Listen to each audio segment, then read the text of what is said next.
Hi, welcome to the Big Diesel Fit podcast show. I'm your host, Stanford Smith. And on this episode, we're going to talk about things that drivers fought over. Three of the top things here.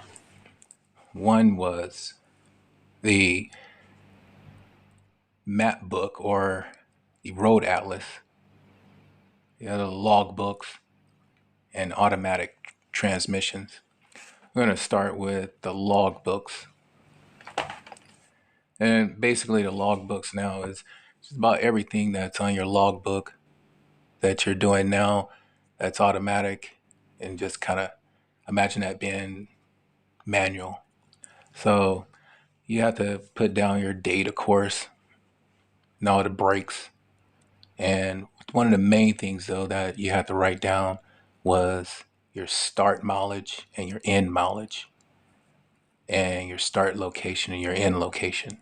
It also needed your odometer reading, how many miles you've been driven, your gallons, and your miles per gallon. And sometimes you got to total up the cost of that too for different companies. But for the most part, you just needed to know some of those basic information there, and you had to keep track of that. Some of the guys that I know that I was trained with, some of them would write it down on a piece of paper whenever they would pass through a different state. You write down your odometer reading, and then on a piece of paper. But then sometimes some people would write it on the dashboard, or they'll write it on their front window. I've seen a guy used to take markers and write it on his window. So you got all these numbers written down, different states you have to keep track of, your odometer reading every time you would cross a state line, because then you have to add up what your MPG was, which is your miles per gallon, and keep track of how many miles you got and how many gallons you got at this location and certain things. So you have to keep track of a lot of things like that. So anyway, though, so whenever you would write down your mileage, you keep track of them, depending on how many states you went through. Then you total it all up, and you know, you, the other thing was to make sure that all your lines that you were drawing, you have to draw lines instead of you know like writing things down. You have to draw a line from 12 o'clock to 6 o'clock. Your lines had to be straight also, and you couldn't use a pencil. If you use a pencil, that's a disqualification. You can get, big fine for that, get shut down for that, actually. So a pen was real important, very important. Back then it was a zero point 0.2. You can get those from the big pens. Big used to, the little flip ones, you can get the zero point 0.2. Nowadays, I don't really see zero point 0.2s. You have to pay extra money for the zero point 0.2 pens. And that's the ball point at the end of the pen. If you looked on the back of the label, it'll tell you just how much ink is coming out. Most of the pens that you see now, if you look on it, you'll see zero point 0.1 on them.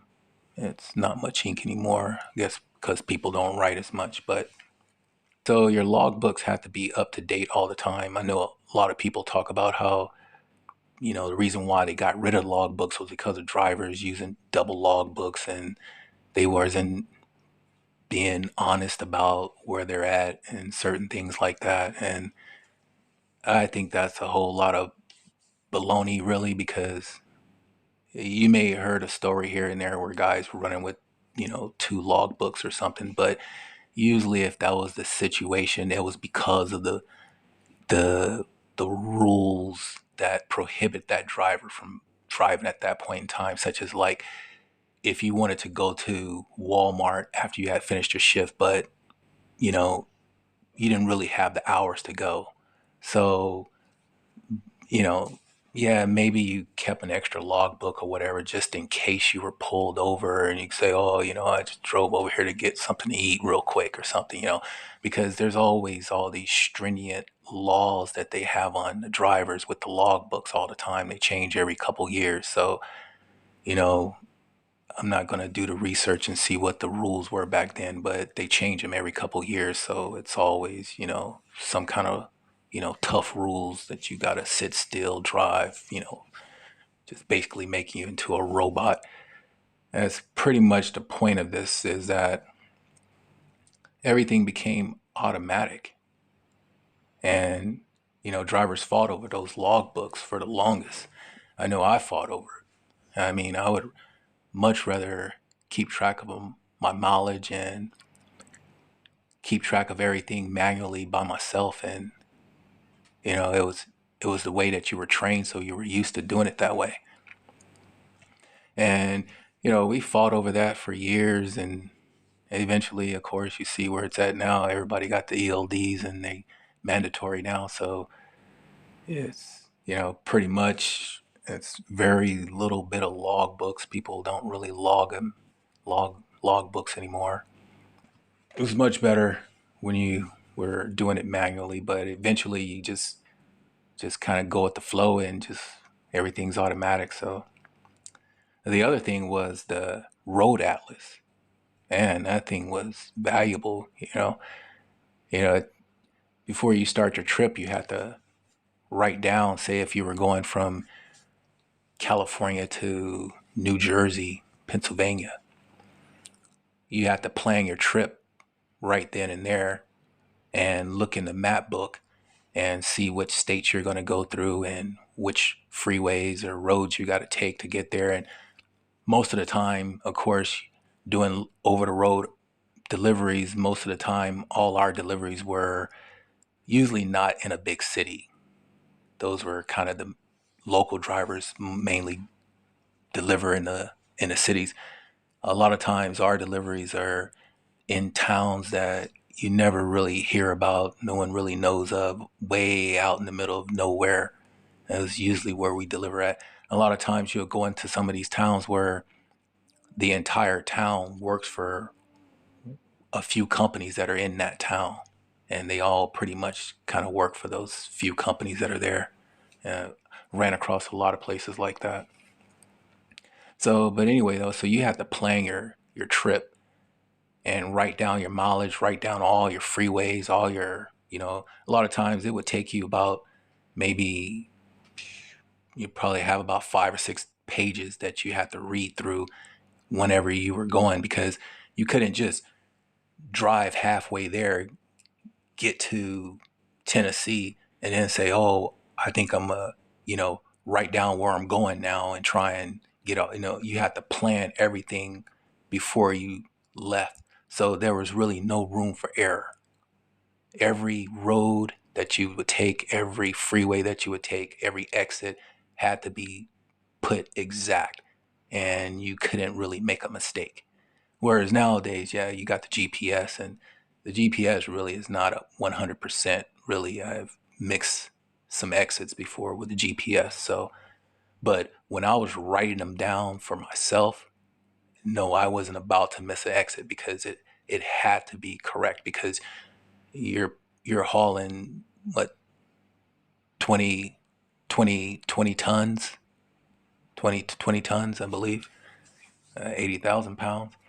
So you can't just hit the brakes because you're about ready to miss an exit, and just swerve across traffic and stop. So you had to make sure that your planning was on point. And also you have to make sure where you're getting your fuel at and also where you're going to sleep at. You planned all that stuff out before in advance, which was a lot better, you know, than a GPS system. And a lot of guys didn't want to use GPS. I know I was one of those guys myself. People had the GPS, but I was still writing everything down. I mean, I would write my trip out and everything, and then, you know, and just like the logbooks, eventually you just cave in and, like, oh, okay, well, this thing ain't perfect, but I guess it'll do. So the other thing that we fought over was the automatic transmissions on the trucks. I mean, my first truck that I drove was a 13 speed. It was a 13 speed dump truck. I was about 8 years old.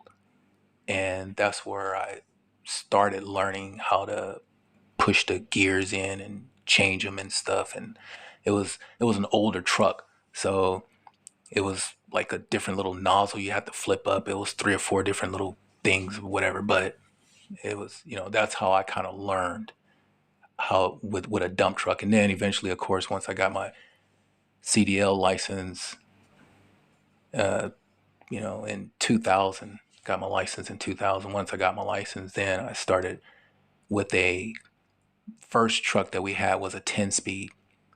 But when you were in your orientation, they would tell you that, you know, you may go through different trainers because you may not get along with the first guy because you got to go out a month with a trainer and be on a truck with one guy, just you and another guy. And, so you got to go out for a month with that one guy and make sure that you're going to get along with them because, you're going to be out for a month with them. So at the company that I started driving with, big, huge company, don't want to say their names, but they gave us that option and you were allowed to have up to three trainers. You can switch three times. I switched three times. The first trainer I had didn't get along with him. We had problems within like a week or two. Second trainer left me out in some state somewhere. I forgot. I think in Alabama somewhere. We didn't get along. And then I got to my third trainer and finally had the best trainer in the world. I mean, me and that guy stayed in contact with each other probably like years later. He taught me so much. I mean, everything. I mean, you can, from music to all kinds of stuff. I mean, that guy introduced me to all kinds of stuff. He was like I mean, I copied his style pretty much. Everything that he taught me, copied it all the way through my career. And, but anyway, uh, so finally you got a good trainer. And that's, unfortunately, I still see guys getting left at truck stops sometimes, some of these guys with their luggage and stuff. And it's kind of the way things are out here. But I learned with him when he taught me on a 10 speed. And, you know, pretty much like I said, I was already driving stick shift. I already knew how to drive a stick shift. So I like the 10 speed. And with me switching from different trainers, some of those trainers would have different transmissions. And so I learned how to drive a power 10 with one trainer, and then another trainer have a 13 speed in his truck. And then you learn how to drive a 13 speed real quick. And so, so I picked up different, transmissions, just trading trucks back and forth. And so, and it was, I didn't drove them all though. I drove 18 speed, power 10s, regular 10s, your regular ones, all the, pretty much just about all the transmissions. And yeah, they're slow, especially like an 18 speed. It's a lot slower to take off, but it was so much more control. And that was the whole thing that was the big issue was your control over the truck. Because the automatics, when you're driving an automatic, it's just you just give it gas and it just goes and it doesn't know when it sees a hill and it doesn't know that you need to downshift and stop and it's just oh man, those things, oh boy, it took a long time to really just get adjusted to that. Oh my god, just fought I fought automatics all the way up until I sold my truck in 2023 and I started driving for a company for about another 6 months after that and then I completely retired after that. But man, I did not want to drive an automatic. But at the end of my career, those last 6, 9 months there, they got me a 2023, a brand new automatic truck. And so I started driving automatic trucks and, eventually they kind of wear on you. You kind of get used to them but nothing like an automatic though, or nothing like a manual though. I mean, I would take a manual shift any day over an automatic. They are just, so much better. The automatics, it's someone else doing it for you, switching the gears, and you have no control really. Yeah, you can use that little nozzle on the top. I know they got the little thing on the next to the steering wheel where you can manually shift it if you want to yourself with your fingers and stuff like that. But this, it's nothing like pushing the clutch in and actually going through the motions and downshifting. And really, it's, because you're using your brain a lot of times. And when you're driving, that's the one thing that you don't really get a chance to use a lot after a while is your brain, because you're just sitting there just thinking a lot and driving for hours and hours at a time. But at least with the manual shift, you have to be aware of what gear you were in, and you couldn't just completely fall asleep. But with these automatics though, I would imagine, yeah, you could definitely easily just, but anyway, so that's the episode for today. And thank you for listening. Tune in next time for the Diesel Fit Podcast Show.